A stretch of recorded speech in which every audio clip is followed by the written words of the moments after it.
बार एक शिष्य ने अपने गुरु से पूछा, गुरुजी, कुछ लोग कहते हैं कि जीवन एक संघर्ष है और कुछ कहते हैं कि जीवन एक खेल है और कुछ जीवन को एक उत्सव मानते हैं। आखिर इनमें से सही कौन है? गुरुजी ने कहा, जिन्हें गुरु नहीं मिला उनके लिए जीवन एक संघर्ष है। जिन्हें गुरु मिल गया उसका जीवन एक खेल है और जो लोग गुरु द्वारा बताए गए मार्ग पर चलने लगते हैं उनके लिए जीवन एक उत्सव है। शिष्य को गुरुजी का ये साधारण सा उत्तर समझ में नहीं आया और वो इसे संतुष्ट नहीं हुआ, तो गुरुजी ने एक कहानी सुनाई। एक बार किसी गुरुकुल में 3 शिष्यों ने अपना अध्ययन संपूर्ण करने पर अपने गुरुजी से ये बताने के लिए विनती की कि उन्हें गुरु दक्षिणा में क्या चाहिए। गुरुजी पहले तो मन ही मन मुस्कुराए और फिर बोले, मुझे तुमसे गुरु दक्षिणा में एक थैला भर के सूखी पत्तियां चाहिए, ला सकोगे? ये सुनकर वो तीनों प्रसन्न हो गए, क्योंकि उन्हें लगा कि ये बड़ा ही आसान काम है। अब वे तीनों शिष्य पास के एक जंगल में पहुंच गए, परंतु ये देखकर उनके आश्चर्य का ठिकाना नहीं रहा कि यहाँ तो सूखी पत्तियाँ केवल एक मुट्ठी भर ही हैं। वे सोच में पड़ गए कि आखिर जंगल में कौन सूखी पत्तियाँ उठाकर ले गया। सूखी पत्तियों का भला क्या उपयोग? तभी उन्हें दूर से एक किसान आता दिखाई दिया। वे उसके पास पहुंचकर याचना करने लगे कि वो उन्हें केवल एक थैला भर सूखी पत्तियाँ दे दे।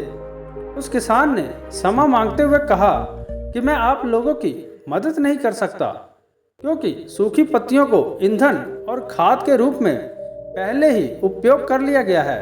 ये सुनकर वे तीनों पास के एक गांव में चले गए।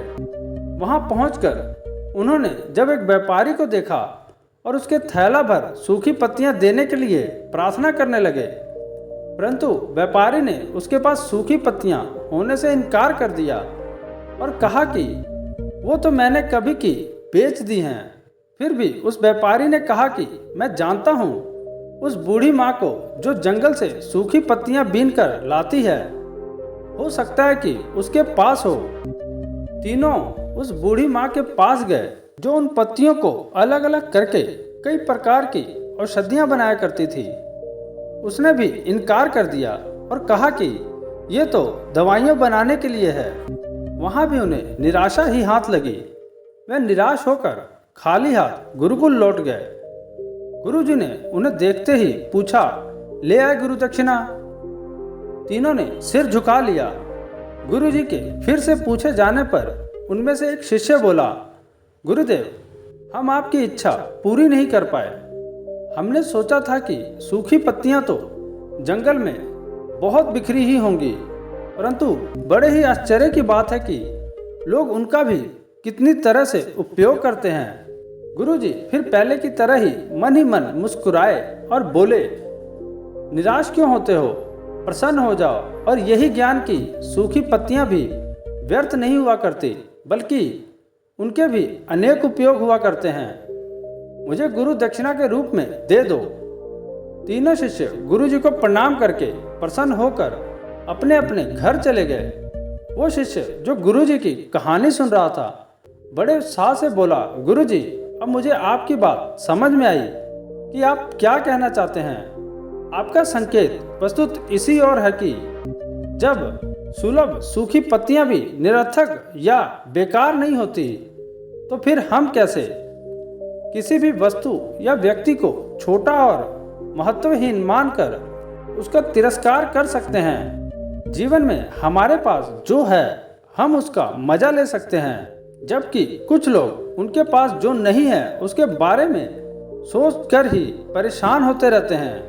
गुरुजी भी तपाक से बोले, हाँ, मेरे कहने का यही तात्पर्य है कि हम जब भी किसी से मिलें तो उसे यथा योग्य मान देने का भरसक प्रयास करें, ताकि आपस में स्नेह, सद्भावना एवं सहानुभूति का विस्तार होता रहे और हमारा जीवन संघर्ष के बजाय उत्सव बन सके। तो दोस्तों, जीवन में कुछ भी व्यर्थ नहीं है, सभी में कुछ ना कुछ अर्थ है। आपका व्यवहार ही आपको संघर्ष या उत्सव में धकेलता है। यदि जीवन को आप संघर्ष समझोगे तो संघर्ष बन जाएगा, और यदि इसे खेल भावना से लेंगे तो ये उत्सव बन जाएगा। दूसरा ये है कि उनके लिए जीवन एक संघर्ष है, जो उन वस्तुओं के बारे में सोचते रहते हैं जो उनके पास है ही नहीं, जबकि उनके लिए उत्सव जो ये सोचते हैं कि मेरे पास जो है उसका कितना आनंद उठाऊं। तो दोस्तों, आशा करता हूं कि ये कहानी आपको अच्छी लगी होगी। अगर अच्छी लगी है तो हमारे वीडियो को लाइक करके हमारे चैनल को सब्सक्राइब जरूर करें। धन्यवाद।